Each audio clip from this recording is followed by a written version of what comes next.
नमस्कार ओमकार जी, बहुत बहुत स्वागत है आपका। नमस्कार अंजू जी और आपके दर्शकों को भी नमस्कार।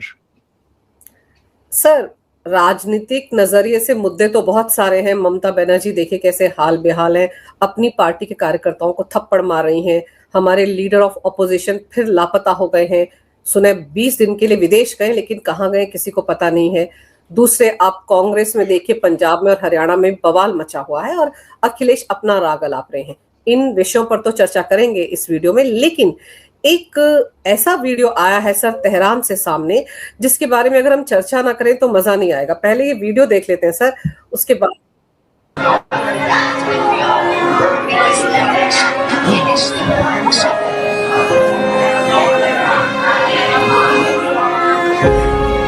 जी हाँ, बोलना बहुत मुश्किल हो रहा था। एक तरह का ये जज्बाती लम्हा था। देखो मैंने कैसे जो पूरा जो ईरानी राष्ट्रवाद है उसकी एक झलक, एक देश जो इतनी बड़ी जंग से उबर रहा है, उस देश के लोगों की तस्वीर यहाँ मैंने देखी और बहुत मुश्किल हो रहा है अपने आप को यहाँ संभाल पाना। सर ये क्या नौटंकी कर रही हैं अरफा खानम? अब वहां जाकर कौन सा प्रोपेगेंडा चला रही हैं? ईरान का राष्ट्रवाद तो इनको दिखता है, अपने देश के राष्ट्रवादियों को तो कोसती रहती हैं। ये जब तेहरान में इंटरनेशनल एयरपोर्ट पर जाकर के उतरी थी तो वहां उतरते ही इन्होंने चहकते हुए एक वीडियो जारी किया था। उसमें ये जीन्स में थी, टॉप में थी और एक स्कार्फ टाइप इन्होंने गले में डाला हुआ था और पूरी तरह ग्लैमरस रूप था इनका।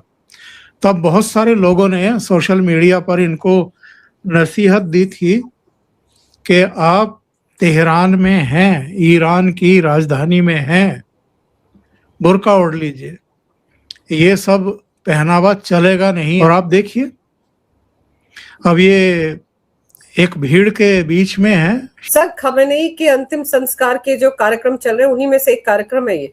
हाँ, और बहुत सारी बुर्का नशीन हैं वहाँ, उन्हीं के साथ ये भी खड़ी हुई हैं और काले कपड़ों में ही वहाँ सब लोग हैं। इन्होंने भी काले वस्त्र धारण कर रखे हैं। वो इन्होंने क्या अपना चोला बदला है वो तो खैर चलिए ठीक है, गमी का माहौल है तो शायद इनको सद्बुद्धि आ गई या इनकी मजबूरी भी होगी कि वहां रंग बिरंगे कपड़े पहनकर ये जा ही नहीं सकती थी। लेकिन जो बात आपने पकड़ी है, ये राष्ट्रवाद की बात कर रही हैं कि ईरान का जो राष्ट्रवाद है ये देखते ही बनता है और वो जंग से उबरने की कोशिश कर रहा है। मैं इनके ज्ञान पर तो ज़्यादा नहीं आऊँगा क्योंकि जंग से अभी उबरा नहीं है। अभी ये भी अपने आस पड़ोसी देशों पर बम बरसा रहे हैं और अमेरिका ने कल रात ही ईरान के करीब 90 ठिकानों पर बमबारी फिर से की है। तो जंग तो अभी चल रही है और ईरान भी कोई बाज नहीं आ रहा है। आईआरजीसी ने वहां से गुजरने वाले कई शिप्स के ऊपर गोलीबारी की है, कम से कम 3 शिप्स के ऊपर उन्होंने गोलीबारी की है, जिस पर ट्रंप का बयान भी आ गया है। ट्रंप ने कहा है कि इनको फोकस करना चाहिए था खमेनी की अंत्येष्टि के प्रोग्राम्स पर ये अभी भी गोले बरसा रहे हैं। इसका मतलब ये है कि जो कुछ वहां चल रहा है ये डबल स्टैंडर्ड है। लेकिन आरफा खानम शेरवानी को हम आंसू बहाते हुए देख रहे हैं। कह रही हैं कि बोला नहीं जा रहा है, गला भरा हुआ है और टप टप आंखों से आंसू बह रहे हैं। ये खुद को पत्रकार बताती हैं अंजू जी। एक पत्रकार तो तटस्थ होना चाहिए, संयत होना चाहिए, अनुशासित होना चाहिए। ये जो भावनाएं उनकी उमड़ घुमड़ हो रही हैं और ये सबके सामने उजागर हुई है, ऐसा लगता है कि जैसे कोई इन्हीं का चहेता मरहूम हो गया है, यानी इंतकाल हो गया है उसका, और ये अपने जज्बातों को रोक नहीं पा रही हैं। वो आंसू बन करके बाहर आ रहे हैं, इनका गला रुंध रहा है। तो इनके हीरो अगर ईरान के सुप्रीम कमांडर हैं, सुप्रीम लीडर हैं, तो आप अंदाजा लगाइए फिर यहाँ ये जो यहाँ के राष्ट्रवादियों को, यहाँ की भारतीय जनता पार्टी की लीडरशिप को, यहाँ आरएसएस को, बजरंग दल से लेकर के तमाम संगठनों को कोसती ही रहती हैं, इसके अलावा इनका कोई और काम ही नहीं है। और जिस तरह के जिहादियों के साथ ये खड़ी हुई दिखाई देती हैं, तो आप बस सहज अंदाजा लगाइए कि किस एजेंडे पर ये लोग काम कर रहे हैं। सर, इनका एजेंडा महबूबा मुफ्ती से अलग तो है नहीं, ये भी बड़ी रुआंसी हुई चली जा रही है। मुझे तो लग रहा है क्या पता वापस आए या ना आए, क्या पता वहीं रह जाए। और महबूबा मुफ्ती को भी मैंने खमेनी की जो अंतिम संस्कार की बहुत सारे फंक्शंस हो रहे हैं उसमें रोते हुए देखा है। सर, ये वही जमात है ना जो पैसे, गहने, बर्तन, भांडे इकट्ठा करके वहां ईरान भेजने की तैयारी कर रहे थे। लेकिन हिंदुओं पर अगर अत्याचार हो जाए सर, क्या कुछ कश्मीरी पंडितों के साथ मीर घाटी में हुआ, उस पर तो कभी नहीं रोई ये महबूबा मुफ्ती, लेकिन वहां जाकर बड़े आंसू बहा रही थी वो भी इसी की तरह। जब अमेरिका और इजराइल ने ईरान पर अटैक किया था, तो यहां से इन लोगों का करीब 1000 करोड़ इकट्ठा करके ईरान की मदद के लिए भेजने का प्लान था। 1000 करोड़ गरीब लड़कियों की, चलो अपने ही मजहब के लड़के लड़कियों की जो गरीब हैं उनकी एजुकेशन का काम कर लो, उनकी हेल्थ की चिंता कर लो, उनकी शादी ब्याह की चिंता कर लो। लेकिन जो मैंने कहा ना कि मानसिकता जो है वो जिहाद की है, और ये नया खलीफा पैदा हो रहा है अब। ईरान पहले सऊदी अरब हुआ करता था जहां से इनको इमदाद मिलती थी, हर तरह की मदद मिलती थी। यूएई अपना चोला बदल चुका है, वो दोनों ही देश अब अमेरिका की गोद में बैठे हैं एक तरीके से। तो इनको एक नए खलीफा की, नए उस्ताद की, जो आतंकवाद को शह देता हो, वित्त पोषित करता हो, ऐसे नए उस्ताद की, नए देश की तलाश थी। वो ईरान के रूप में इन लोगों को अब मिल रहा है। और इजराइल के बारे में तो इन्होंने खुद भी कह रखा है कि उसका नामो निशान मिटाने के लिए ही हम यूरेनियम का संवर्धन कर रहे हैं और परमाणु बम बनाएंगे। तो ये कैसे देश के साथ और कैसे इरादों वाले देश के साथ खड़े हैं और आंसू बहा रहे हैं, ये जरा जानने और समझने की जरूरत है। सर, इनका प्रोपेगेंडा तो हमेशा भारत के खिलाफ ही रहता है, और आप सोचिए किस किस तरह का जहर ये मोहतरमा भी उगलती रहती हैं सोशल मीडिया पर, खासतौर पर एक्स पर। लेकिन एक और जख्म मुझे तो लग रहा है कि तेहरान जाकर तो इनको बहुत बड़ा जख्म मिल गया होगा। अब तो इनको पूरी की पूरी किताब लिखनी पड़ेगी, कितने सारे जख्म वहां पर मिले। वहां पर तो बिना सिर ढके, बिना काले कपड़े पहनकर जा नहीं पाई ना, तो वहां पर कितनी स्वतंत्रता है इसका अंदाजा इनको लग गया होगा। ये लोग जो बुर्के की वकालत करते और खुद कभी नहीं पहनते सर, वहां जाकर तो आटे दाल का भाव पता चल गया होगा। तो यहाँ बैठ के उनके गुणगान गाने से अच्छा वहीं जाकर बस जाइए। लेकिन वहां तो इनके जज्बात देखिए ना, किस हद तक उनसे मेल खाते हैं। तो आपकी सलाह बिल्कुल दुरुस्त है, इनको वहीं बसना चाहिए, और ऐसे जिहादी मानसिकता के सब लोगों को वहीं बसना चाहिए। सर, भारत के लिए तो यही लोग बोलते हैं ना, फ्रीडम ऑफ एक्सप्रेशन नहीं है, अभिव्यक्ति की आजादी नहीं है, हम बोल नहीं सकते, यहाँ तो मुसलमान डरा हुआ रहता है, कब क्या हो जाए। तो फिर जहां डर नहीं है वहीं रहना बेहतर है ना सर, सबके लिए। और ये वो लोग हैं जो दिन रात सोशल मीडिया पर भी, मेन स्ट्रीम मीडिया में भी चर्चाओं में आकर के पैनलिस्ट बन करके कोसते ही रहते हैं, बोलते ही रहते हैं। और ये फिर भी कहते हैं कि हमें बोलने नहीं दिया जाता, हमारे यहाँ बोलने की आज़ादी नहीं है। यानी जिस थाली में खाते हैं उसी में छेद करने का काम करते हैं और भारत को दुनिया भर में बदनाम करने की कोशिश करते हैं। मैं ये कह रहा था कि केवल महबूबा मुफ्ती नहीं या आरफा खानम शेरवानी नहीं, वो याद है आपको जो पार्लियामेंट गई थी थैला लटका करके फिलिस्तीन का, तो वो परिवार भी कोई कम थोड़ा है। बस वो रोता हुआ नहीं दिखता, बाकी वश चले उनका भी तो वो भी दहाड़े मार करके रोते हुए दिखाई दें, और वो भी तेहरान में दिखाई देते काले कपड़े पहन करके। काले कपड़े पहन करके यहाँ संसद में तो प्रदर्शन कर ही चुके हैं ये लोग। कांग्रेस के लोग कई बार काले कपड़े पहन करके प्रदर्शन कर चुके हैं। अब मुझे नहीं पता कि वो मोदी सरकार के खिलाफ प्रदर्शन करते हैं या उस जनता के खिलाफ प्रदर्शन करते हैं जो उनको चुनती नहीं और बार बार मोदी को चुन लेती है या भारतीय जनता पार्टी को चुन लेती है, लेकिन विरोध तो वो करते हैं। जनता के खिलाफ कर नहीं सकते, जनता के खिलाफ घोषित नहीं कर सकते कि हम जनता से नाराज हैं, हम जनता को बदल देना चाहते हैं, और ये ऑप्शन उनके पास है भी नहीं। वरना वो पाकिस्तान से, बांग्लादेश से, खाड़ी के देशों से, मुस्लिम कंट्रीज से यहाँ सारी पॉपुलेशन ले आते और यहाँ की जो उनको वोट ना देने वाली बहुसंख्यक आबादी है उसको उठा करके अरब सागर में फेंक देते। सर, आपने कहा कि वो लोग जो फिलिस्तीन का थैला पहन के वायनाड की सांसद गई थी, उनकी मम्मी जी को भी बड़ा दर्द होता है। सर, वो तो चिट्ठियां लिखती हैं, आर्टिकल लिखती हैं, लेकिन कभी हिंदुओं के साथ क्या कुछ हुआ बांग्लादेश में उस पर कोई चिट्ठी नहीं लिखती। लेकिन हाँ, उनको दर्द होता है फिलिस्तीन के बच्चों के लिए, इजराइल के बच्चों के लिए दर्द नहीं होता है। और दूसरी तरफ सर, आपने कहा कि काले कपड़े पहनकर अगर उनका वश चलता तो चले जाते। क्या पता है सर, 20 दिन के लिए विदेश गए हुए आपके लीडर ऑफ ऑपोजिशन, कोई अता पता नहीं किस देश गए हैं, कहाँ गए हैं, क्या कर रहे हैं, कौन सी बैठक कर रहे हैं, क्या पता काले कपड़े वालों के बीच में कहीं वो भी हो। अब तब तो मुंडी दिखाई दे जाती। कैमरे जो है वो तो किसी ना किसी देश के, किसी ना किसी मीडिया हाउस के अब तक पकड़ ही लेते। बहरहाल, अगर लीडर ऑफ अपोजिशन की बात कर रही हैं तो वो तो हर अहम सत्र से पहले गायब होते हैं।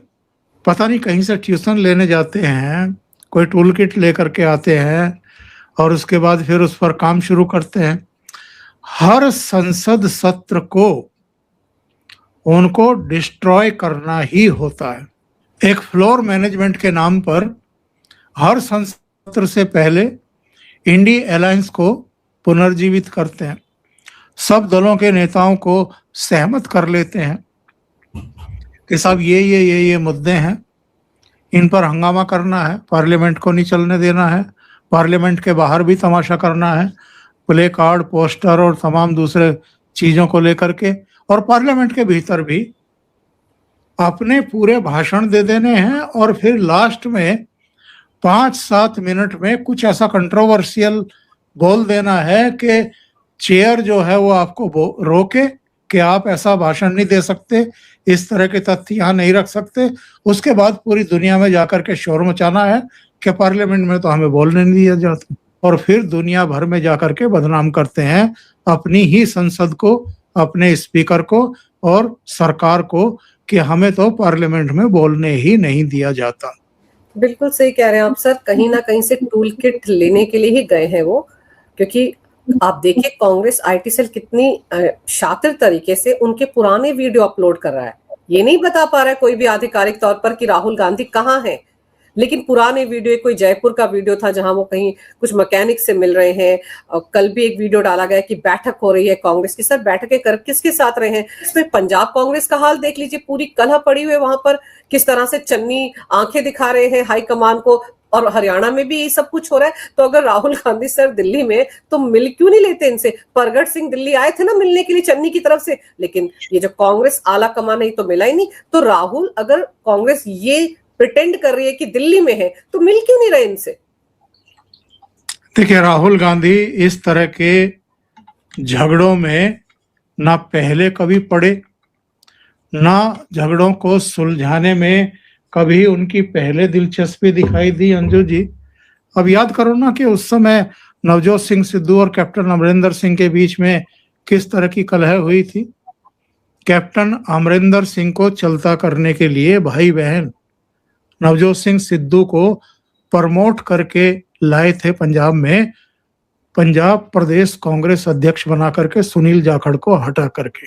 अब पॉलिटिक्स देखिए कांग्रेस पार्टी के भीतर की, किस किस तरह की बातें की जाती है, किस तरह से लामबंदी की जाती है, किस तरह पार्टी का, संगठन का भट्टा बैठाया जा रहा है अलग अलग राज्यों में गुटबाजी क्रिएट करके।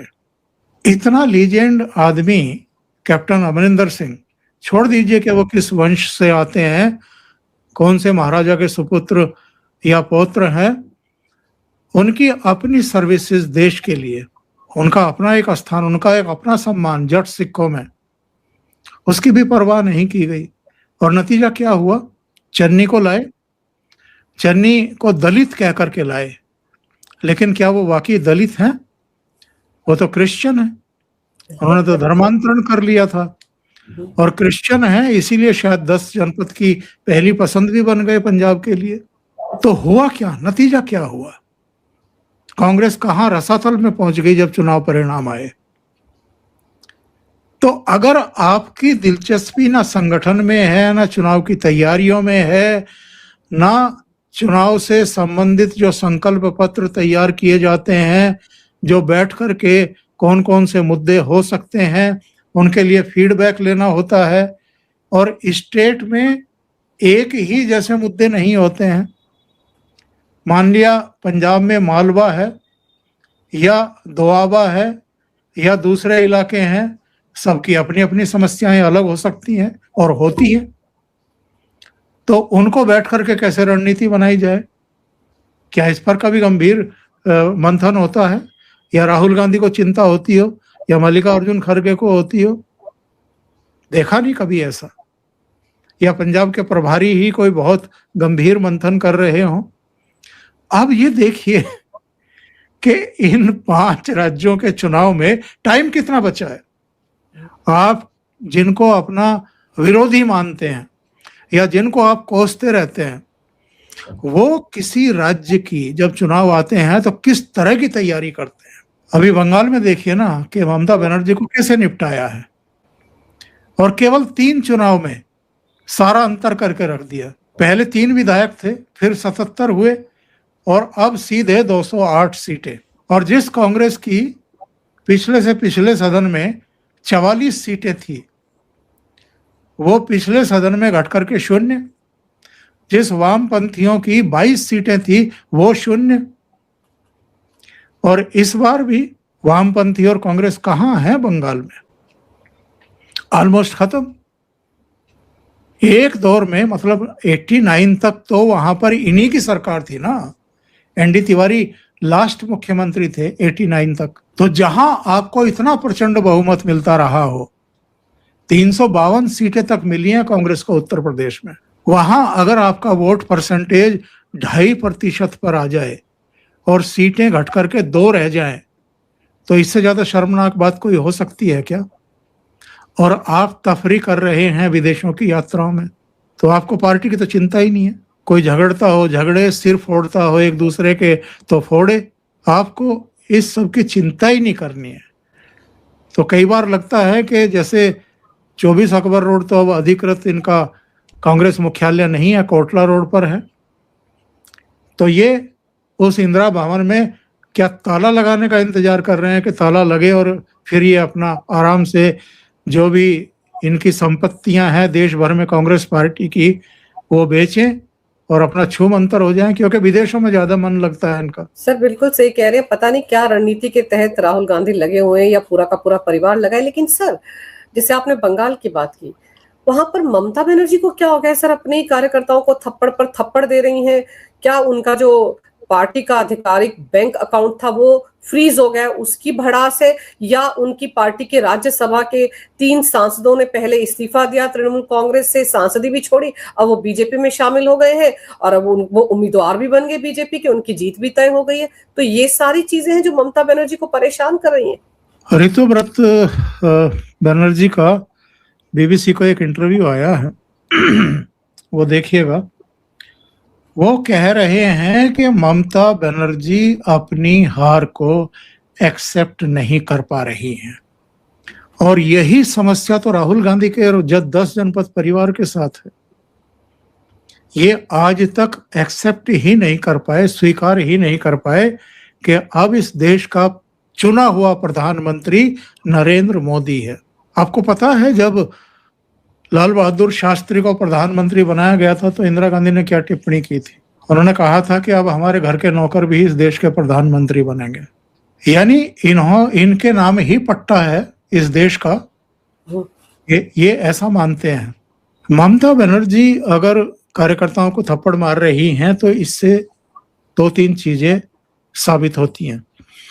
एक, उनकी निगाह में पार्टी वर्कर की कोई अहमियत नहीं है, अपने वफादारों की कोई अहमियत नहीं है।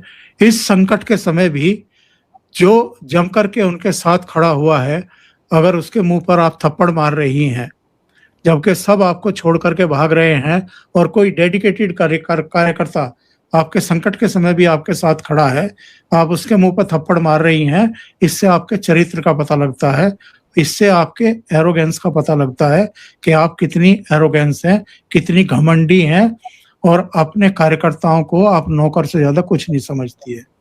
दूसरी बात यह है कि इनका गुस्सा जो 7वें आसमान पर इस समय दिखाई दे रहा है, जो हताशा और कुंठा दिखाई दे रही है, इसकी तो बड़ी स्वाभाविक वजह है अंजू जी।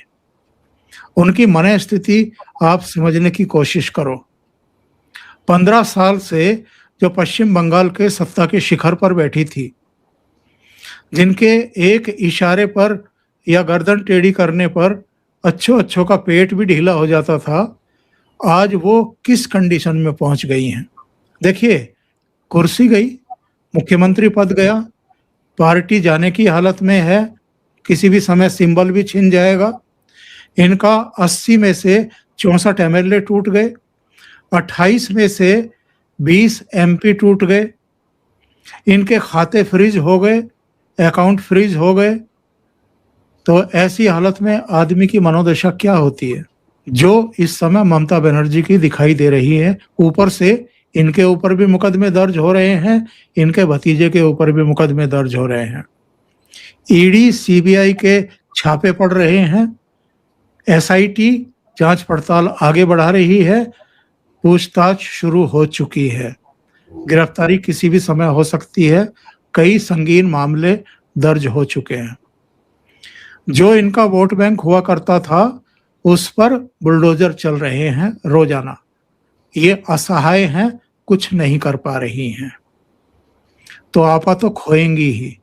लेकिन सर, जो राज्यसभा में तृणमूल कांग्रेस के सांसद थे, जिन 3 ने इस्तीफा दिया और बीजेपी में शामिल हो गए, बीजेपी के कैंडिडेट बन गए, इस फैसले को आप कैसे देखते हैं? वो भी तब जब बंगाल में चुनाव जीतने के बाद बीजेपी ने साफ कहा था कि तृणमूल कांग्रेस से किसी भी कार्यकर्ता को पार्टी की प्राथमिक सदस्यता नहीं दी जाएगी, किसी को शामिल नहीं किया जाएगा, कम से कम अगले 6 महीने तक या 3 महीने तक। तो ये जो बड़े बड़े नेता आ रहे हैं सर, अब सीधे बीजेपी में, लोकसभा के 20 सांसद तो दूसरी पार्टी में चले गए, लेकिन ये तो सीधे बीजेपी में आ गए ना सर। तो इस फैसले को आप कैसे देखते हैं? देखिए, टेक्निकली क्या किया है बीजेपी ने, मैं कहूंगा कि एक समझदारी का काम किया है।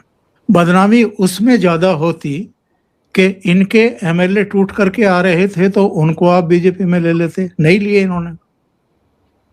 उन्होंने अपना एक अलग गुट बना लिया। बल्कि वही काम कर रहे हैं जो एकनाथ शिंदे ने महाराष्ट्र में किया था, अजित पवार ने वहां किया था, वही अब ऋतव्रत बनर्जी यहां कर रहे हैं। वो कह रहे हैं कि हम ही असली टीएमसी हैं। चुनाव आयोग पहुंच गए हैं, वहां उन्होंने दावा कर दिया है कि चुनाव चिन्ह हमारा है, पार्टी हमारी है, जो खाता है, कोष है, उस पर हमारा हक है। ममता बनर्जी या अभिषेक बनर्जी उसमें से एक दमड़ी ना निकाल लें। तो वो फ्रीज करवा दिए गए, ईडी ने आकर के फ्रीज कर दिया उनको। अब कुछ हो नहीं सकता है जब तक के कोर्ट से फैसला ना आ जाए।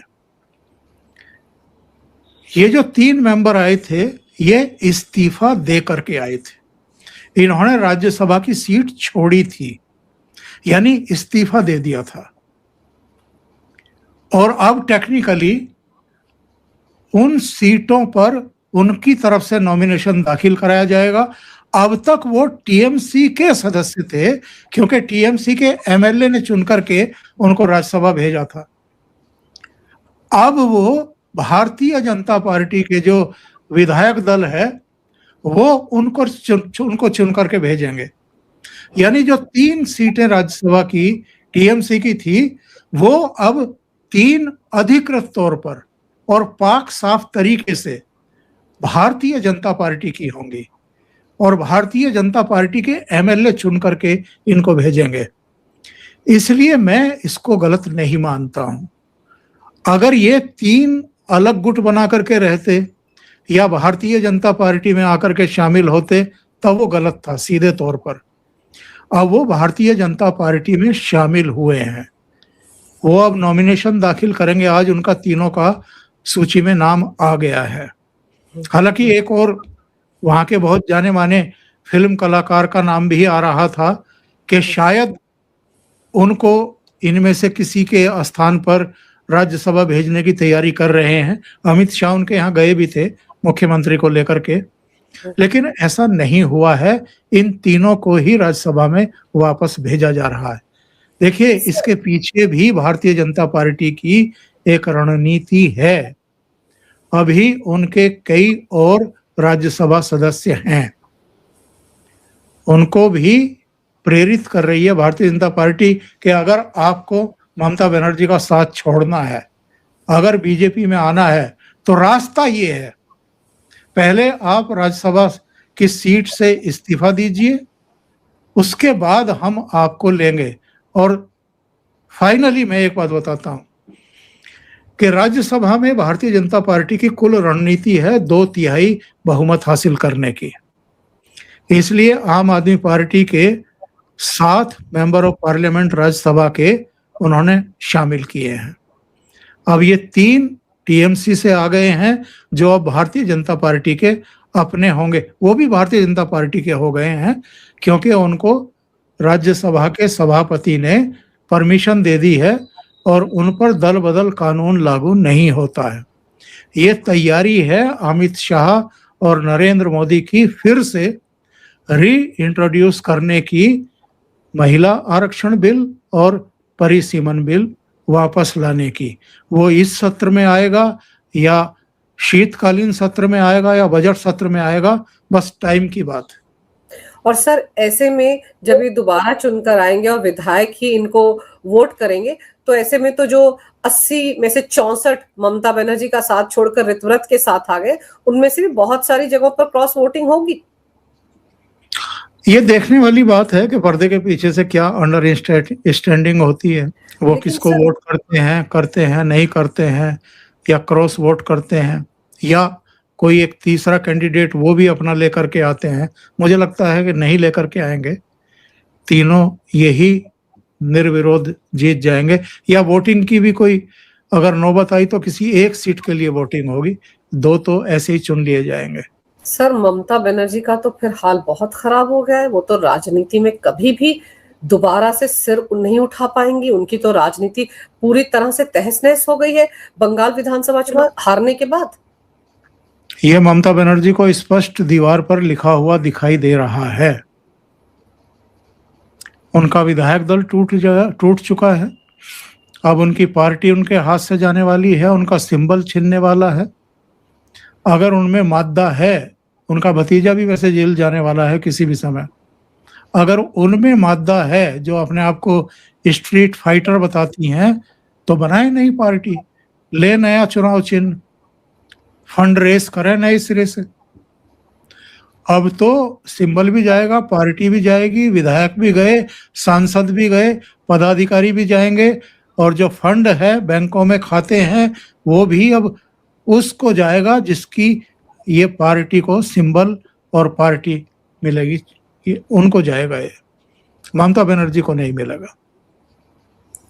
सर, ममता बनर्जी जो है वो जिस तरह का अभी भी घमंड दिखा रही हैं, तो सच बात है कि उन्होंने अभी तक हार को स्वीकार नहीं किया है और इसलिए उनकी दुर्गति होना तय है। सर, अब तो ये भी खुलेगा ना कि पार्टी का फंड था, उस फंड से उन्होंने एक एविएशन कंपनी जैसी बना रखी थी जिसके जहाज वो खुद इस्तेमाल करते थे और पार्टी फंड से उनका पैसा दिया जाता था। अब तो ये पुल पट्टी भी खुलेगी, ये घोटाला भी ममता के गले की फांस बनेगा। और अभी एक दिन पहले आप देखिए कैसे एक बच्ची थी जिसके साथ बहुत दरिंदगी हुई। सर, उस मुद्दे पर तो ममता बड़ी कूद कूद के कैंडल लाइट मार्च निकाल रही थी, लेकिन आरजीकर अस्पताल में क्या हुआ था, वहां पर ममता किस तरह की बयान देती थी, और बाकी बच्चियों के साथ जब उनके राज में इस तरह के अत्याचार होते थे, दरिंदगी, तो कहती थी किसी का लव अफेयर है, किसी का ये है, तब तो ममता को कहीं सुध नहीं होती थी। अब कितनी ज्यादा एक्टिव हो रही थी वो 2 दिन पहले।